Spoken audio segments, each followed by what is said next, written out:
баҳри пешгирӣ ва рафъи ҳолатҳои фавқулоддаю дар ҳолати омодабошӣ қарор гирифтани ҳайатҳои роҳбарикунанда нерӯҳои ғайриҳарбии мудофиаи гражданӣ дар толори мақомоти иҷроии маҳаллии ҳокимияти давлатии ноҳияи вахш машқи мукаммал ташкилу гузаронида шуд. Дар кори он сардори раисати кумитаи ҳолатҳои фавқулодда ва мудофиаи гражданӣ дар вилояти Хатлон, муовини раиси ноҳия, зерсохторони раисат ва роҳбарони ташкилоту идора, раисони ҷамоатҳои шаҳраку деҳоти ноҳия ширкат варзиданд. машқи мукаммали мудофиаи гражданӣ тӯли 3 рӯз идома ёфта дар 2 қисм роҳандозӣ гашт. дар навбати аввал масъулин роҳбарони ташкилоту идора ва раисони ҷамоатҳои шаҳраку деҳоти ноҳияро ба гурӯҳҳо тақсимбандӣ намуда вазифаи ӯҳдадориҳои эшонро фаҳмониданд. дақиқан дар рӯзи аввал корҳои наҷотбахшиву бартараф сохтани ҳолатҳои фавқулодда тариқи назариявӣ барои иштирокчиён омӯзонида шуд. дар ин чорабиниҳо албатта ҳайати роҳбарикунандаи мудофиаи гражданӣ, хадамотҳо, ҷамоатҳо, иншоотҳои ҳисоба зернизомҳои низоми вазифавии сатҳи наваи ноҳияи вахш яъне ки фаъолона иштирок намуданд.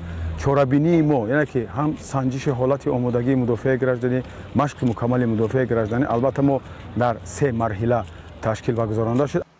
рӯзи дуюм ва сеюми машқи мукаммали мудофиаи гражданӣ дар ноҳияи вахш бо корҳои амалӣ анҷом ёфт. нахуст ҳайати роҳбарикунандаи мудофиаи гражданӣ аз ҳисоби ташкилоту идораҳои ноҳия ҳар яке аз пайи иҷрои вазифаи ӯҳдадориҳои хеш гашта ба сокинони селзадаи ҷамоати деҳоти бисолагии истиқлолияти ноҳия кӯмак расониданд. дар натиҷаи боришотҳои зиёди пайдарпай ва омадани сел ки дар деҳаи иттифоқи ҷамоати деҳоти бисолагии ноҳияи вахш ки маротибаи дуюм аҳоли зери хатар монд, бо ҷалби тамоми ташкилоту муассисаҳо, ҷамоатҳои шаҳраку деҳот, ҳайати роҳбарикунани ноҳияи вахш дар деҳаи мазкур дар марҳилаи якум корҳои бартарафкунии оқибати офати табиӣ дар муддати 3 шабонарӯз ба роҳ монда шуд ки пурра яъне ки ҳамон мавзеи офатзада аз он селовардҳое ки дар рӯзи 5 майи соли ҷорӣ яъне ки маротибаи дуюм оварда расонда буд, пурра бартараф карда шуд.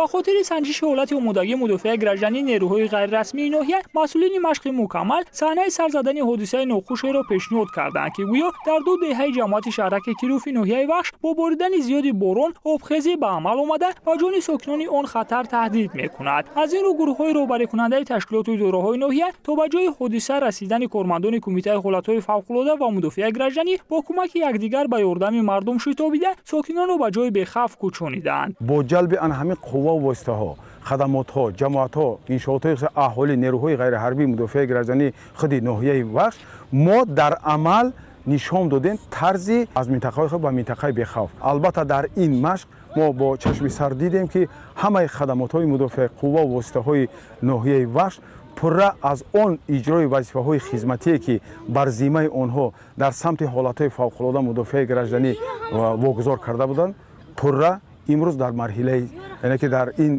чорабинии эвакуатсионии пешгирикунанда пурра баромаданд. дар ин рӯз ҷои амн аз ҳар хавфу хатар шаҳраки хаймаҳо ташкил намуда сокинонеро ки зимни обхезӣ хонаю манзили худро аз даст дода буданд бо сарпаноҳ таъмин гардониданд. дар фурсати кӯтоҳ ситод ташкил гаштаю ба осебдидагон кӯмаки аввалияи тиббӣ расонида сокинонро аз қайд гузарониданд. дар рафти ин амалиёт аҳолӣ ва гурӯҳҳои роҳбарикунандаю кормандони раисати кумитаи ҳолатҳои фавқулодда ва мудофиаи гражданӣ дар вилояти Хатлонро сардори раисат раиси ноҳия ҳамраҳӣ намуданд. дар ҳудуди ҳамаи шаҳру ноҳияҳои вилояти Хатлон чунин машқҳои мудофиаи гражданӣ, машқҳои фармондеҳии истоди чорабиниҳои пешгирикунанда ташкил ва гузаронда мешавад. мақсаду маром яъне гузарондани ҳамин чорабини аз он ки дар замони осоишта мо ба ҳамон аҳолие ки дар минтақаҳои хавфнок қарор дорад як бор омӯзишҳо гузаронем ва дар таври амалӣ нишон диҳем ки дар куҷо оно ҷамъ мешаванд ва ба куҷо ба минтақаи бехавф сафарбар карда яъне ки аз хатар эмин нигоҳ дошта мешавад. албатта ин чорабиниҳое ки мо мегузаронем яъне ки бениҳоят як натиҷаи хубе ба бор меорад.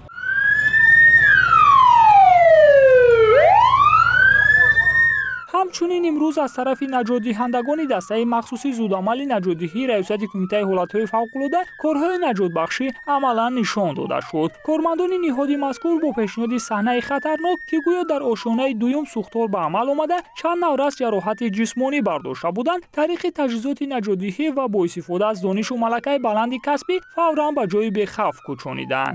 дар ин машқи мукаммал зиёда аз 1200 нафар одам ва 72 адад техникаи гуногун тамға ҷалб карда шуд.